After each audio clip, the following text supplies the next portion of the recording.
journey to Jerusalem, which leads to the story's climax, Jesus' final week in Jerusalem leading up to his death and resurrection, which then leads on into the book of Acts. In this video, we're just going to focus on the first half of Luke's Gospel. The extended introduction tells in parallel the birth stories of John the Baptist and Jesus. So you have this elderly priestly couple, Zechariah and Elizabeth, and then this young unmarried woman, Mary and Joseph. They both receive an unlikely divine promise that they're going to have a son. Both promises are fulfilled then, as John and then Jesus are born, and both parents sing poems of celebration. Now these poetic songs, they're filled with echoes from the Old Testament Psalms and prophets, showing how these children will fulfill God's ancient promises. But these poems also preview each child's role in the story to follow. So John is the prophetic messenger promised in the Torah and the prophets who's going to prepare Israel to meet their God. And Jesus, he's the messianic king promised to David, who's going to bring God's reign over Israel and God's blessing to the nations, just like he promised to Abraham. After this, Mary brings Jesus to the Jerusalem temple for his dedication, and two elderly prophets, Anna and Simeon, they see Jesus and they recognize who he is. And Simeon sings his own song, a poem inspired by the prophet Isaiah. He says, "This child is God's salvation for Israel, and he will become a light to the nations." So with all this anticipation, the story moves forward into the next main section, where Luke presents Jesus and his mission. He sets the stage with John's renewal movement at the Jordan River, where he's calling a new, repentant, recommitted Israel into existence through baptism. He's preparing for the arrival of God's kingdom. And then Jesus appears as the leader of this new Israel, and he's marked out by the Spirit and the voice of God from heaven. He is the beloved Son of God. After this, Luke follows with the genealogy, and it traces Jesus' origins back to David, then back to Abraham, and then all the way back to Adam from the book of Genesis. Luke's claiming here that Jesus is the messianic king of Israel who will bring God's blessing, but not only to Israel, the family of Abraham. He is here for all the sons of Adam, for all humanity.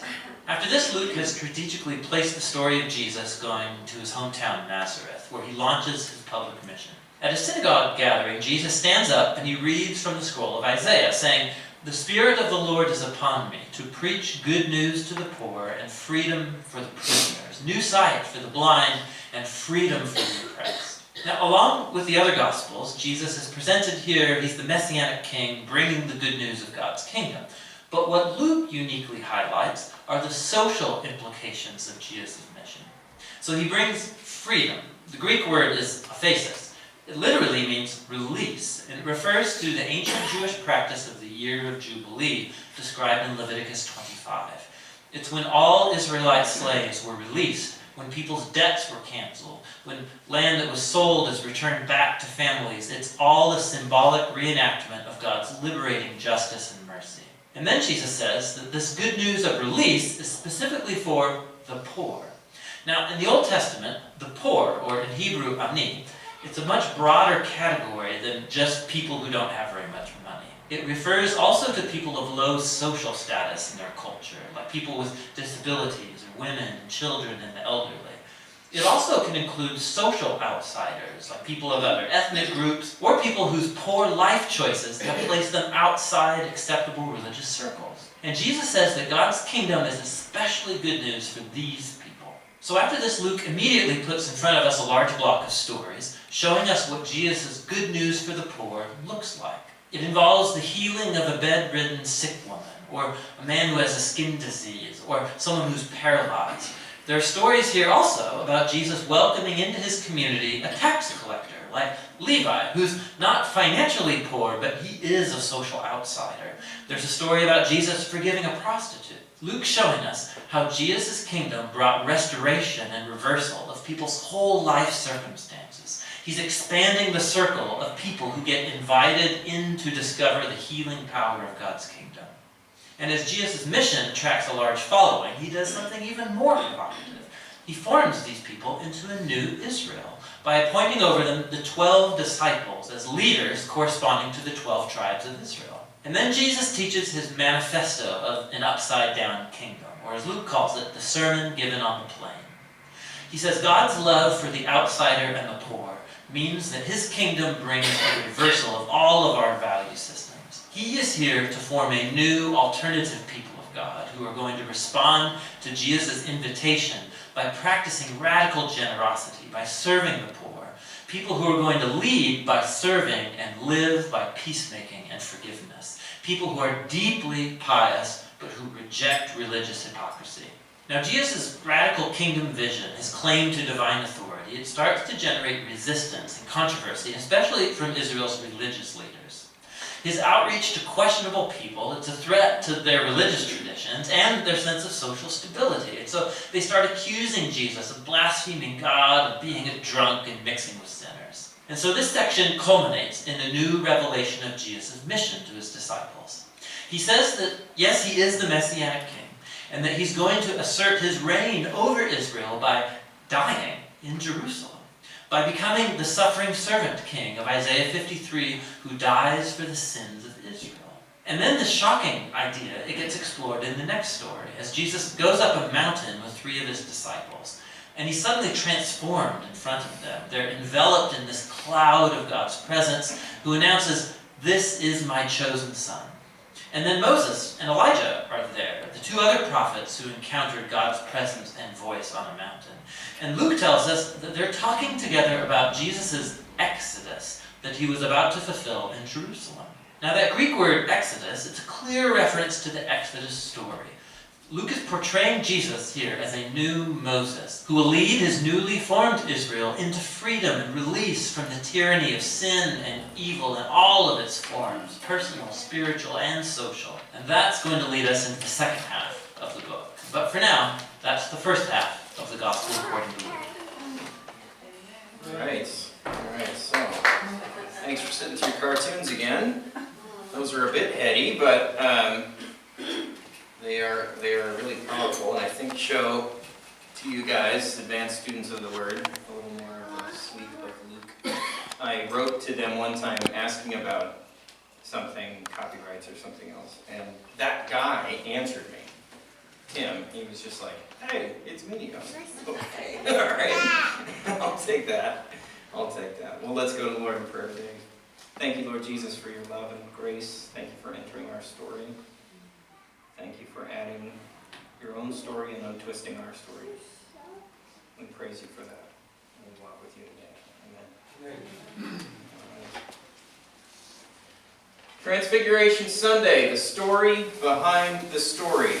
The story behind the story is our title for today. Our chapter and verse today is Luke chapter 9, verse 28 through 43. Now about 8 days after these sayings, he took with him Peter and James and John and went up on the mountain to pray. And as he was praying, the appearance of his face was altered, and his clothing became dazzling white. And behold, 2 men were talking with him, Moses and Elijah, who appeared in glory and spoke of his departure, which he was about to accomplish in Jerusalem. Now Peter and those who were with him were heavy with sleep, but when they became fully awake, they saw his glory and the 2 men who stood with him. And as the men were parting from him, Peter said to Jesus, "Master, it is good that we are here. Let us make 3 tents, one for you, one for Moses, one for Elijah," not knowing what he said. As he was saying these things, a cloud came and overshadowed them, and they were afraid as they entered the cloud. And a voice came out of the cloud saying, "This is my son, my chosen one. Listen to him." And when the voice had spoken, Jesus was found alone, and they kept silent and told no one in those days anything of what they had seen. On the next day, when they had come down from the mountain, a great crowd met him. And behold, a man from the crowd cried out, "Teacher, I beg you to look at my son, for he is my only child." And behold, the Spirit seizes him, and he suddenly cries out, and it convulses him, so that he foams at the mouth and shatters him, and will hardly leave him. And I begged your disciples to cast it out, but they could not. Jesus answered, "O faithless and twisted generation, how long am I to be with you and bear with you? Bring your son here." While he was coming, the demon threw him to the ground and convulsed him. But Jesus rebuked the unclean spirit and healed the boy and gave him back to his father. And all were astonished at the majesty of God. Amen. So, my mom recently shared a story of when she was a kid on the farm in Nebraska. And her mother had an electric wringer washer. You guys might remember those? You might remember the thing before them. Who knows? Grandma would work in the steam and the heat. to get rid of all the hog manure and Nebraska dirt out of the clothes. And as a little girl, my mom wanted to help. And she put her hand up to it and got sucked into it one time. And it popped open. That's apparently what they did. Because that happened all the time. Because what kid wouldn't want to do that? So, and then I talked to my mom about this, and then I asked her about a dryer. And she started laughing. She said, you open the door. It's out in the yard. It's out in the yard. And she was talking about how that was that was your dryer right there. You just waited. You went and did the other chores you had to do, which were many. And I heard another story, somebody reflecting on this, and she was talking about how the sheets used to freeze solid in the cold, and you could walk up and crack off a piece like a white chocolate bar, and just come up and do it. And we all have those memories of laundry. It's one of those universal things. I remember my mom's ugly yellow Maytag washer that shook our whole house. When it would wash. Does anybody else have a funny memory like that? Tell me. I knew someone that actually lost their arm. My goodness. Kid. Really? Yeah, when he was in the 6th grade. Wow. Her whole arm. My goodness. Yeah. And Sharon, you were saying you remember Oh, my grandmother did had it by hand, right? that they called them a scrub board. Yep. Yeah. Scrub board. Yep. But the clip, I'll tell you what, you never saw whiter sheets. There you go. That's right. There you go. Fran? When you brought the frozen sheet in, it dried really fast Oh, yes. Yeah. in the house. I bet it did. Yep. I bet it did. Yep. Yep. It's one of those things. Women never wore pumps when they did Yes, they did in the advertisements. I understand that.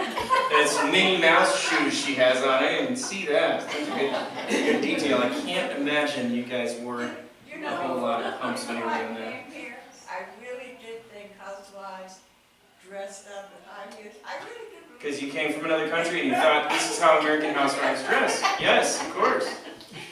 Absolutely. So I remember go ahead.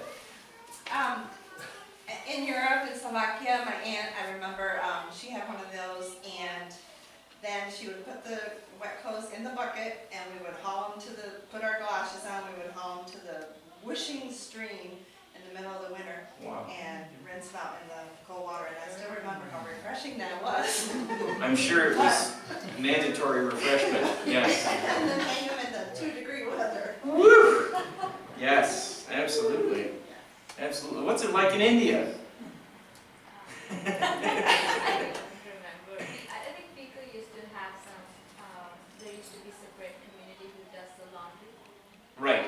Some members of the community who would come and pick it up. Yeah. So Sure. Yeah. they Yeah. do it with a hand.